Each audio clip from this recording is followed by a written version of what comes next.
let's get this wild conversation going. And welcome to the wild conversation, where human being and human doing converge, reshaping the world of leadership, culture, and performance. And so, Sabbath, tell us about our guests for today. Today, we get to welcome into a wild conversation Steve Woodworth and Bryan Brown.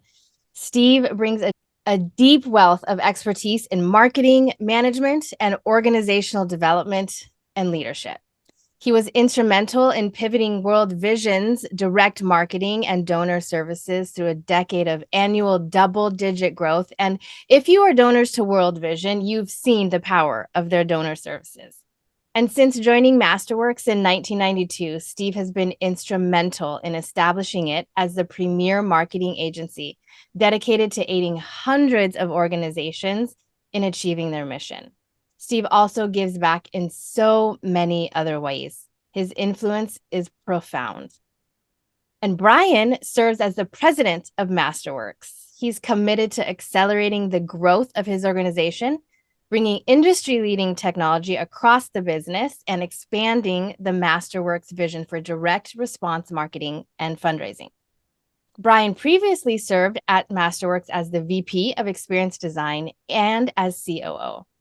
Bryan has been Chief Marketing Officer, a Chief Technology Officer, so he's got incredible breadth of experience alongside the depth. And prior to joining Masterworks, Bryan led the digital division and ad network of one of the largest cross-screen media companies. And I think that means connecting all the screens. It's something like connecting all the screens in your house, right? So someone had to do that for us. So apparently Bryan has helped with that. And he's got a Master of Divinity. So he's a business person with the heart of a pastor. Bryan, I hope my impression captures who you are. And most importantly, these two have been through a succession process together, as Bryan is and was Steve's successor at Masterworks. And surprise, surprise, that is our topic today. So Steve and Bryan, thank you for being with us. Thank you, Sabbath. I think we need to shorten our bios a little bit, Bryan. It was necessary. I was like, this is good. It's a shape of a part of the shape of a person. I love it. Okay, so we're going to play a quick round of wild cards as we do.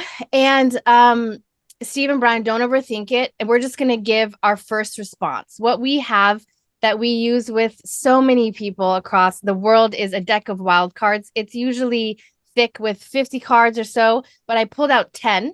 So we can choose a number between 1 and 10. So you'll get a random question and just answer from your gut, whatever your response is. We'll just have a moment to get to know each other a little better. So I'll go first, and then Steve, Bryan, and Rob. So I'm going to choose the number 3. So I'll choose the third card. My question is, what experience do you want next? And who can open up that door for you? Oh, this is very interesting. Okay, what experience do I want next? And who can open up that door for you? This might be a little random, but I'm gonna turn 40 soon, and my hope is I would love to advance to a high level in Taekwondo, and I'm at a really low level right now because I started with my kids and we're all in it together. I'm the oldest one on the mat, but I've been thinking, I wonder if I can get to this certain level before I turn 40. So that is an experience that I'd like to Love have. it. Okay. I heard someone say the first belt is the hardest one. All right. Well, I have passed my first belt, so Good there's hope there. All right, Steve, you can pick a number between 1 and 9. 4. Okay. So 1, 2, 3, 4. Okay.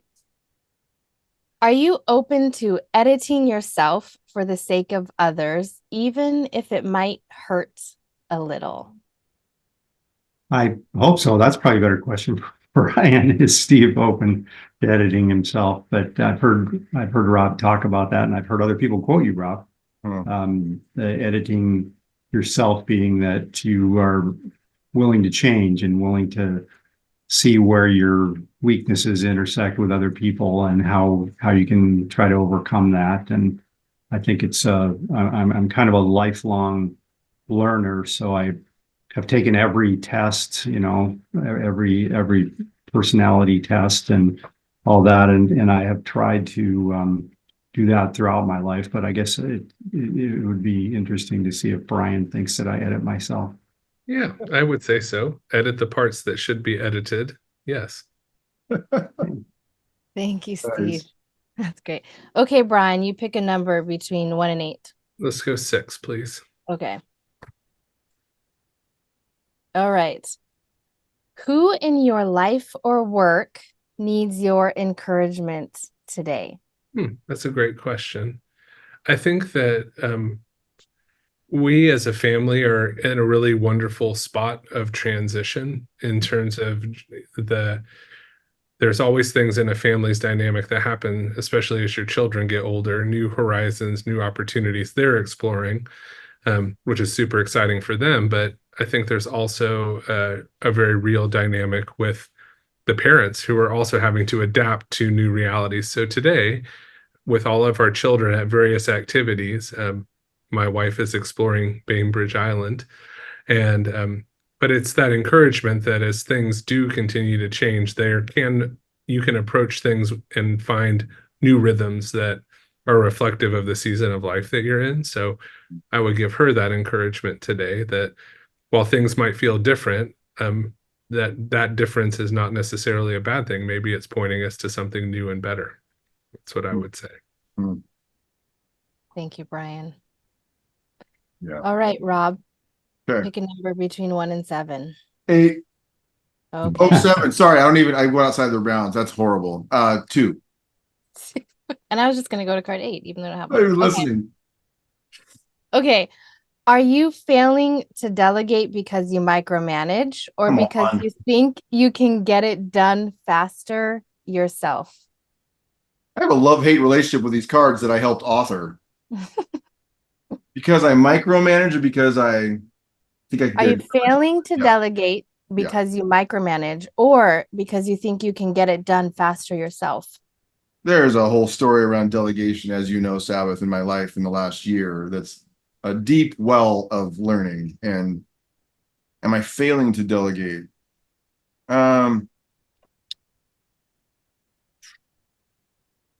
Okay, so I always roll my eyes sometimes when people say this, so I'm going to say what people say. Is that I think I've been in a season of I'm not really failing to delegate.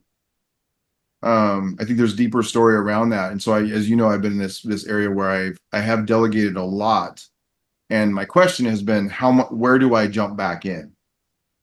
Where do I put my hands back on the wheel? Steve and Bryan, if you will, is probably that's a good question for me right now. But that's literally the conversation our team had the other day when I was sharing my own development. So yeah. Okay. Thank you. Thanks That for question's the a little cards, unfair. It's kind of like, when did you stop beating your wife? Kind of led you down a There's path, no right? option. There's Wow. no option there. Yeah, exactly. So before we jump into this, I wanted to start off, Steve, because I'm give us a little bit of framing. I'm holding your book right here. Steve's book, Lost in Transition. And this is just an awesome book. It's and brother, you got some cool endorsements in here. I'm just saying, like it's awesome. The people that believe so deeply in what you have written. But I wanted to just open up. I want to ask. Actually, the first one I wanted to ask you is, as you have been after the book was published, this book on succession, and I love it. Your subtitle: Lessons from the Most Disastrous and Successful Ministry Successions. I love disaster because we don't have both sides. Like, how are we supposed to learn? So. I do have a question from a quote in here, but I want to know, as you have been talking with people about your book and speaking about it and having conversations with people regarding succession and what it is that you have put out there to the world, I was curious about what it is that you're seeing and learning from people as they interact with you about this. Well, it's obviously really important to people, and they also are acknowledging that so many of them go badly. That's why I wrote the book. I've seen hundreds of successions probably at this point in my career, and I thought that about half of them have gone badly, and some of them have been real disasters. And that made me want to tell the true stories of some of the disasters, although I disguise them just enough to not embarrass the organizations, because in some cases it's not the current administration's fault for what happened, in the past. But I'm seeing that people are really resonating with it, and I'm getting positive feedback from people that I don't even know, sometimes passed through somebody that I do know who had given them the book. I got one yesterday. I got an email from a friend who I really respect who gave my book to somebody, a founder of an organization, who wrote that I found a lot of affirmation in what I've been doing intuitively right, but I also found some things that I hadn't thought of before, and I've shared this with my board, this book. And so thank you for blessing me with it. He was saying to his friend who passed it on to me, a mutual friend. And I didn't know that person. I've had a couple of people approach me and say, I'm at a crossroads with my board and we're just stuck. And could you talk to my board chair? And then I've gotten on a Zoom call, and within a 1 hour conversation, this has happened a couple of times now, I've had within 1 hour conversation, had a board chair just like have their eyes open up, like I never thought of it that way. And I agree with you, and we're going to go back and I'll talk to the rest of the board and try to apply some of these things that you're saying. Yeah, it's so interesting. One of the parts that in the book, and the cool thing about the two of you that I just love, it's one of the, I don't know why I take probably the most pride in this moment whenever I get introduced by a WiLD team member who knows me quite well, and they say he doesn't just have expertise in this, he's living and learning it himself. And so the power of this conversation is both, yeah, Steve's book is incredible, but it's like Steve and Bryan have literally been through this together. So I want to go there next. But I wanted to just, Steve, one other point in here that there's so much here. There's a quote toward the end of the book where, and it strikes a chord with me because having a dad who was a 3-time university and then a seminary president, there was a lot of succession talk in my dad's, one of the mantras of my dad when I grew up was, when you go, you go. Like he was like, and that is a hard thing for people to do. And I know the dynamics of your relationship is a little different than that. But you said this, you said, do not ignore the personal impact of stepping away from a long-held leadership role. Talk about it. I mean, I could just stop right there. Talk about it. You went on to say with trusted friends and advisors. And it was like, there's so much in that. And you went on to say another piece, you said, which leads to a final piece of advice. Don't look back. When the time for transition arrives, listen to Steve's words. Don't second guess your decision. Good golly, there's moments to second guess because you're like, did I do this? Did I do the right thing? Right? You're like, and it's not because you're trying to necessarily control things, but you're thinking, I feel a sense of responsibility and maybe I do have responsibility. And so you say instead view it as the next exciting episode in your walk with the Lord. It was like the two things in that. One is like, this is personal. This is personal. And then the second one was like, you're inviting people to view it differently. Like, say something about that, Steve. I'm just going off on your words there. Yeah, I do believe in that the very best successions I've ever seen, and what Bryan and I have been trying to do is to have a multi-year overlap where the senior leader is helping groom the younger leader to be ready for it and to enculturate the values and everything that got the organization to where it is, and to also interact on what needs to change and to be a two-way dialogue. But at the same time, once you start that process, if you've got the right person, you can't just second guess yourself. I mean, nobody's perfect, and Bryan has his good days and bad days, and I'm just totally committed to his success. And I'm so committed to his success that I've told him that when you ask me my opinion on something, I'll tell you. And if you decide to do it differently, I will support you. And if you don't want me to tell anybody that I disagreed with it, I won't tell anybody. And we keep really short accounts on everything, but I'm celebrating him. He's come on consistently for years now, every month exceeding my expectations and what he's able to take on. I've told him early on, I'm practicing open-handed management. So when you see something that's on my plate, if you think you can take it off, tell me and I'll let you. And there have been times where he said, I think I can do that for you. And I thought, I don't think so. And then he's done it, and he's done it really well. So much so that the situation for the older leader is really emotionally charged. Like, what am I going to do with myself if this guy comes to me and says, I don't need you anymore and I can't afford to have you around here? So I've talked to Bryan about that. You've just been so, I've told him, you've been so phenomenal in terms of how fast you've taken on responsibility, and you're doing it so well that I continue to worry that you'll tell me that I need to go before I feel like I want to go. And he's promised me, in a very authentic friendship kind of way, like, that's never going to happen, Steve.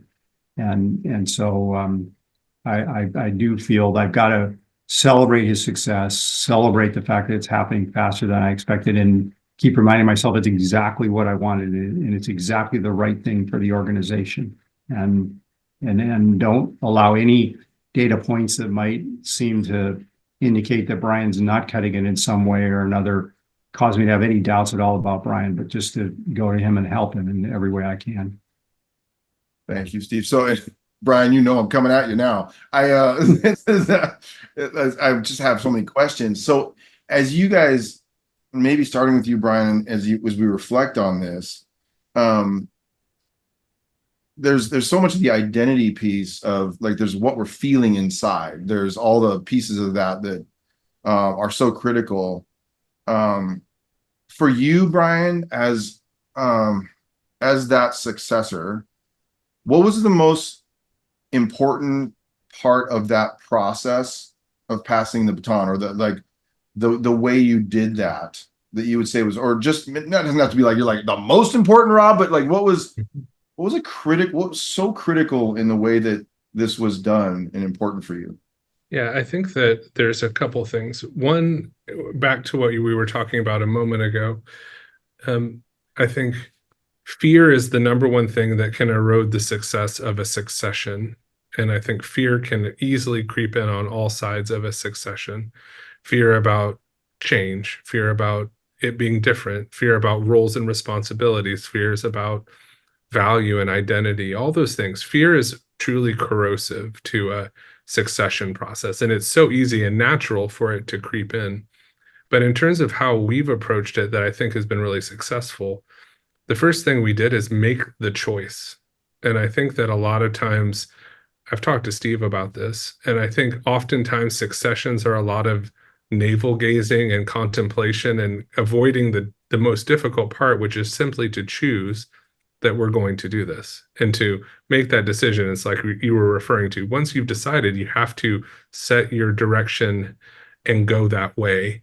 And we did that really well. So we spent time before that process, thoughtfully considering all the dynamics that are involved. And then we made a choice, and we made that choice clear, and we made that choice public. And that really helped, in a sense, begin a process. The other thing I think we did well and are continuing to work on, the work of succession is a crescendo, not a decrescendo. And what I mean by that is, like, once you've made the choice, that's not the hardest part. Actually, that's not the work of succession. Succession continues and continues and continues on through those weeks and months and years of the process. The effort required to make it successful doesn't diminish over time. I believe if done rightly, it should, while it gets easier and clearer and better, it's a misnomer to believe that the hardest part is just making the choice. The hardest part happens between the choice and then the actual passing of the baton. And I think a lot of successions derail because people forget that part. It's what happens after the choice is made, before the end, the actual baton passing, that is so critical in terms of the investment of heart energy and head energy and relational energy. to be appointed someone's successor is just the beginning of what I think is a really important, and in our case, an ongoing journey that doesn't need it needs a specific set of waypoints in it, but there's not a prescribable amount of time it should take either. It takes as long as it takes, but it's something that has to be invested in. And I think Steve and I have invested enough energy in it to make it successful so far. And I think the likelihood of getting into the end is directly proportionate to our willingness to continue to invest in the process and avoid allowing fear to creep in and derail us at any point. Is there so I love it when you say things on a podcast and you go like, if this doesn't work, we're going to cut it from the podcast. Because I want to ask you a question. When you said it's what happens after the choice is made, the choice being critical, is there an example of something that happened after the choice was made, an intentional thing that happened that you would say that's a continuation that's critical? Because I think what you just said is so important for people to understand that succession is not a moment. I mean, I'm using your language. It's not a crescendo, as you said. Is there something that you have in place? Mm-hmm. Yeah, I'd say the most value, like if we were to point to a truly valuable thing, there's two things that spring to mind immediately for me. After we made the choice, you have to, and this is what's a little odd, but I think it would be a marker of a successful transition. Steve and I have chosen post-decision to move closer together intentionally through spending actual time together. You think after you've chosen your successor, it's the end of the journey and now we're winding things down. What we've done by contrast is to wind things up. And that's a kind of a strange way to say it, but we spend more time together post-decision than less. We're not looking for ways to divest of the obligation of relating. We're looking for opportunities to invest in that continuing relationship. So, and we've done that through spending time, like we decided to take a road trip together and we spent 36 hours in a car and on planes together. We spend time together outside of work contexts. And Steve mentioned the other thing, we keep extremely short accounts, and that's not just a procedure to make sure we don't go off the rails. It's a way to build friendship. Like we seek to be not more than just colleagues, but friends through the process, because I know that my relationship with Steve ongoing, even if his time of being employed at Masterworks directly comes to an end, I need him as a relational asset for my long-term success as a leader. And I would argue that that's really important. That's not available to everyone through a process like this, but if you could set it up well, it would include some of those telltale things that have really made a difference, I think, for us. And so one of the things I want to say to people who might be listening to this and saying, I'm not sure I want to spend that much time with my successor. Because it's a reality I was thinking about was that the two of you have that relationship where you don't mind, you're like, I want to spend that time in the car together. But what you highlighted, Bryan, and I think, and Steve, you can speak to this as well, but I do have a question to turn this around to Steve, is that if you're listening, is what Bryan just said, is you don't have, even if you're in a position where you're like, I don't know that we're going to be close, what would it mean for you to wind things up as opposed to wind things down? Yeah, because it's like they may have their own way, right? Yeah, I love that. And I think you're right. It is, I mean, I wish it were not so atypical. I would argue that what we've done is maybe somewhere between, I mean, it's not necessarily normative, but I do think it's something like you said, the person you're succeeding is an asset in your success, regardless of if they're your friend or colleague. Yeah. And I think part of what the successor and the person's however those words get complicated, both parties in this process need to see each other as an asset through it. And it's antagonism, which I think is largely born out of fear of irrelevancy and fear of loss of control that can lead to that. All I'm saying is you will do better to gain the value of that relationship, even if it's not as deep as the one that we've been able to form, and to not see them as an enemy, see them as an asset to, and especially you have to take the view of what's best for the organization.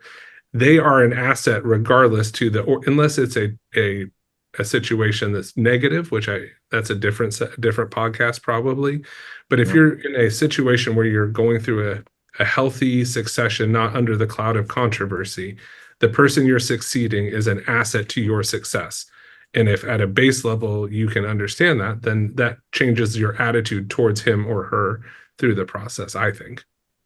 Steve, Steve, what's your perspective on all that? Yeah, I appreciate that so much. One of the nicest things Bryan said to me in this whole process was, I think of you like Chuck Colson at Prison Fellowship. That, and that really flipped my paradigm, even to realize that Bryan thought of me that way was not anywhere near my consciousness. Chuck Colson died giving a speech for Prison Fellowship. And so he was continuing to use the goodwill that he had created by starting that organization and building that organization. He was continuing to do major donor events and things like that right up until the day of his death. Literally, he died at a major donor Prison Fellowship event while he was giving a speech. And I'm not saying Bryan's committed to me to keeping me employed until the day of my death, but I do think that one of the things I've seen in really healthy successions is that especially in nonprofit organizations, the outgoing leader has a lot of goodwill. And that means, relationships with major donors, with constituents, and maybe even vendors and suppliers and staff, key senior staff. And so often that idea that your dad said of when you're done, get out of the way. That is a mental model that's very prevalent. And I think it creates a situation in which organizations lose a tremendous asset that they don't realize when that person just completely disappears. Even if they're still happy with the organization, they still recommend the organization. And I even, there's a story that I've thought of from the for-profit world. Think of Steve Jobs. He got pushed out of Apple, and some years later, Apple's in the toilet and they're nearly bankrupt, and they ask him to come back. And this is in Walter Isaacson's biography of Steve Jobs, happened right there on the east side of Seattle, where Steve Jobs went out to coffee with Bill Gates and asked him for a $100 million loan to save Apple. And Gates loaned him the money. And people asked later why. And he said, well, I think the world's a better place with Apple. But obviously he liked Steve Jobs, and probably nobody else could have gone to Microsoft to ask for $100 million to keep Apple in business. Yeah. That is so interesting. These situations are nuanced, aren't they? Because I think also when I think about my dad's comment, they're in so many cases that person hangs around and gets dragged and pushes themselves back in. And because my dad didn't truly disappear, he was a long-term supporter, but I think his biggest thing was you can't be the one making those decisions anymore. And that's probably one of those big hard. And it's fascinating too, Steve, because when your comment, Bryan, to Steve, about Chuck Colson is like, it was interesting going back to, it almost felt like a moment of delegation to Steve. Like, it's like, here's what I need you to do. As well as here's who I want you to be, like, be yourself. That's fascinating, where it's like, feels weird to say it, but out loud. What is it that you would say, like, is there anything that you would say? It's hard to have this honest conversation with you guys, because I was even thinking about you, Steve, when I was asking about Bryan's part of the process, and I was thinking he's reflecting on stay with the decision. And as a successor, that makes complete sense. You know what I mean? Like, it's like, I need you to stay with the decision because if we push forward, then I can lead. Is there anything, Steve, on your side you said this was, because the process began before Bryan was in the conversation probably too? Well, the process really began between me and Bryan. My wife pressed on me that you're working less, you're traveling less. That's what she'd asked me to do when I turned 60. But she said, but you still have all the stress on you. And she said, every time there's a problem, you wear that problem and you bring it home. And when are the people going to rise up and take that stuff on? And Bryan's face appeared in my mind, and he was 2 levels down in the organization. And I said, you know what? I think I got a guy that might be the best leader or manager that I have. And I'm going to pull him out to report to me. I'm going to figure out how to do that, because I'll never know what he can do if he's not reporting to me. And then as I got to know Bryan better, working directly with him, we had a conversation where I said to him, I want to talk to you about management style and values. And we began to talk about what does it mean to go from being a hard driving business guy who had to report every month his numbers. And if he didn't make his numbers, he had to lay people off to make sure he made his numbers the next month. That's the world he came from. And our world is more ministry oriented. My background was world vision, high value on relationships, and so we had several half day and one all day conversation about values and management style over the course of some months that led me to the point of deciding that Bryan is the guy. He's got the technical competence, he's got the character, he's got that MDiv part, ministry part of him in there that just hadn't been fully activated, except in his church. He's also been a worship pastor, but he hadn't figured out how to be that integrated person at Masterworks, and I believe he is now. And as I saw that emerging, I thought he's the guy, and then I became absolutely convinced. And that's when I made the decision and asked him if he wanted the job, and I'm ready to make you COO and put almost the whole company under him, and now the whole company is under Bryan. Everybody reports up into Bryan. So I love it, Steve, that you said, like, in my parents' bathroom, and we all have these stories. I'm just thinking about my childhood. A lot of these conversations started in their bathroom. And so I love it that succession planning started in that conversation, just wherever it was when you were together with your wife and all that. And one of the things I have talked to leaders about it, succession begins the moment that you take the job. So it's like that process started long ago. And how has, out of curiosity for both of you, how has the rest of the organization, how's the rest of the Masterworks organization responded? That's where I was going to key off of the idea when it's time to go. One of the things that is, as a successor, the hardest parts is an organization, especially one that is founder-led and so strongly led and successfully led over time, builds incredibly durable bonds to that leader. And so that's a really apropos question. How has the rest of Masterworks reacted? And I think that it's been differentiated over time. Like, I don't think there's a consistent answer to your question. It has to do with time of hire, generational moments in a 30-plus-year-old business. You have a lot of striations of people throughout the org that have different experiences, different recollections, different cultural artifacts and memory. And so it's been differentiated in terms of response, but Steve and I have worked really hard to honor each other publicly as duly appointed people with authority. And that allows transfer to be of authority and respect to be given in both directions, which really has been helpful. For Steve to endorse me to people for whom their primary bonding as a leader is to Steve is really important to see. For me to be able to say that I will continue in the direction Masterworks has been going also is helpful, but that helps people who are newer to the organization understand the cultural history and heritage. So it's like, in order to build that groundswell of support that's demanded for a succession to be successful, because if you go through a succession and you lose all of your people, then you haven't succeeded in that succession. I think Steve and I have worked hard to demonstrate public respect, public care, public alignment in a way that's helped people warm quickly to this transition. And very frankly, for those for whom it is challenging, there's honesty in that conversation. There's succession moments highlight moments of cultural transition as well. And for some people, those frontiers are ones that they are not willing or able, wanting to cross. And having those conversations openly and transparently with people, not only does it help people make the right choice about whether to stay at an org, but it also highlights places that might be blind spots. There might be cultural values that are at risk of being lost when someone has a reaction to a succession. So we've observed those things and assessed those things and said, oh, wow, that person's having a very strong reaction to this change in leadership. What are they reacting to? It's their fears that this aspect of what the business or the organization has been will be lost. That lets us put down a marker and say, that is something we need to make sure we maintain. And that typically helps that person along in a helpful way, I would say. Steve, what do you think? Yeah.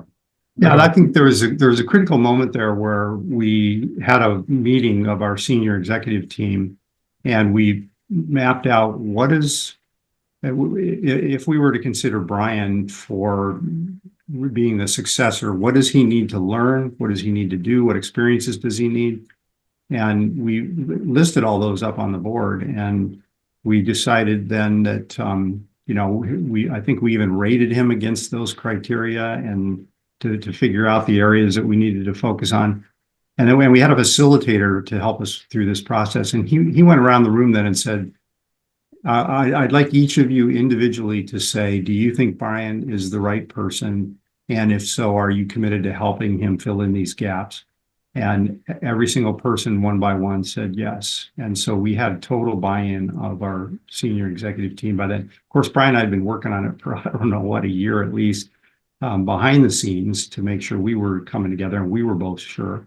But we had managed to bring the team along far enough where they were ready for the decision to be made that we're going ahead full steam and we're all in on this. Wow. So it's fascinating you mentioned that, Steve, because it encourages me the level of intentionality in the process too. And it reminded me of, one of the big aerospace companies I used to do a lot of work with had their green room. And so you'd walk in and it would have all of the potential successors, that whole bench of people. And they literally would they had a plaque on the wall for every person in that process. And it would list certain things about them, the experiences that they need or experiences they had, their competencies. It even included whether or not they had what their network of support looked like. It had all these different factors, like what is this person about? What motivates this person? It was all.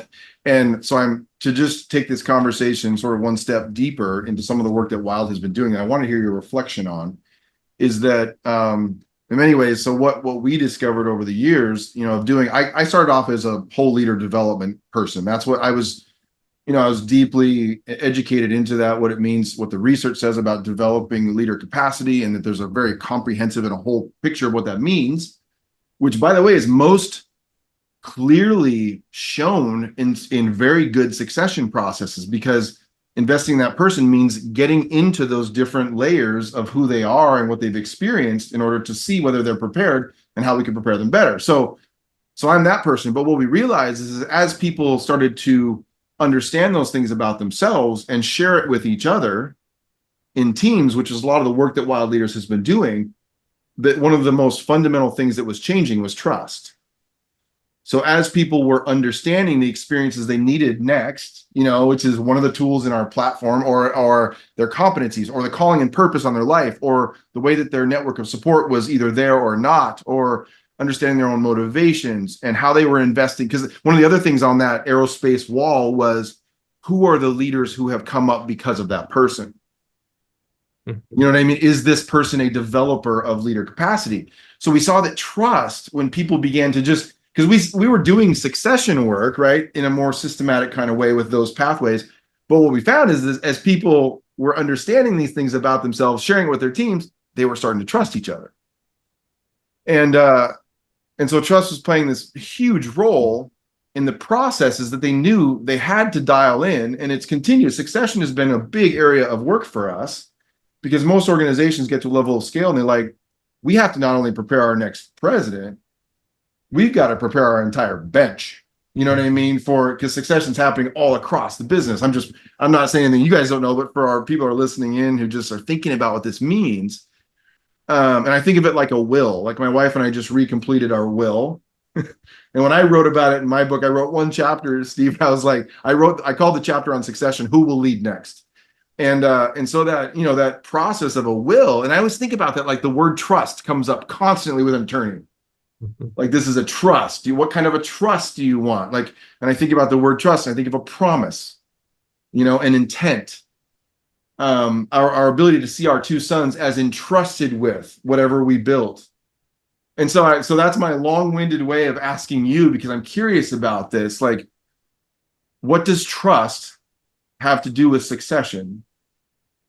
And how did it play a role in your succession process together and with your team? Mhm. Say something about that idea because I tend to think in metaphors. I think trust really is a bridge. I mean, not trust, succession, pardon me, is a bridge. And what I mean is the bridge gets narrower and narrower at the moment, like if you think of both sides coming like this. And in order for succession to work, you move farther and farther into trust as you get to the moment of trying to come to that decision about succession. And so I do think trust is a very real issue in successions, and succession is a crucible that tests it. It tests the person who is leaving in their confidence and trust that their legacy will be preserved, that they have a continuing office, that their influence won't be diminished, that their identity won't be fundamentally disrupted and derailed. All of those things require a deep amount of trust in others and in oneself. And then for the person who is succeeding them, there's trust. Like, am I truly being selected? Am I just the last person standing? Am I the right person to do this work? Am I qualified to do it? Could I ever fill the shoes? So in all phases of a succession, like you said, Rob, I think trust is so critical because it tests trust in a profound way.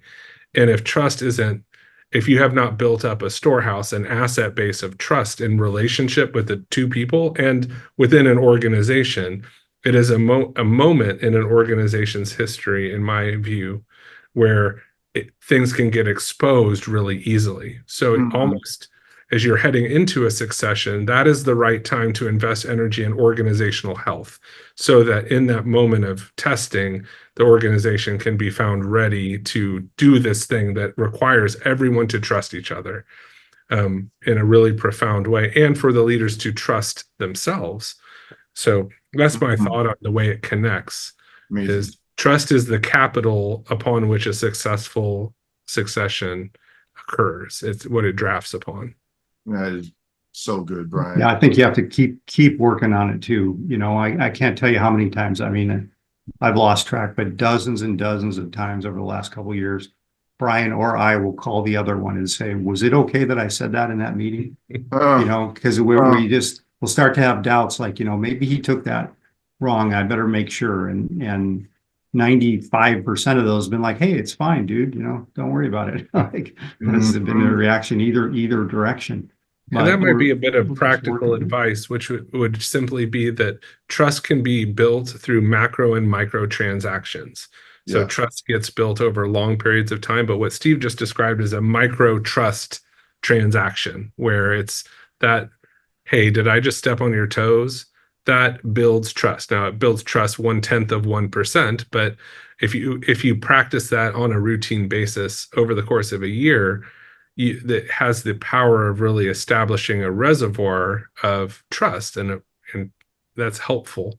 So we do both of those things. We fill the tank macro and spend time together and make sure we're aligned, but we also don't let any part of a potential of trust erosion to happen, and do it on those micro levels as well. Yeah, so good. So good.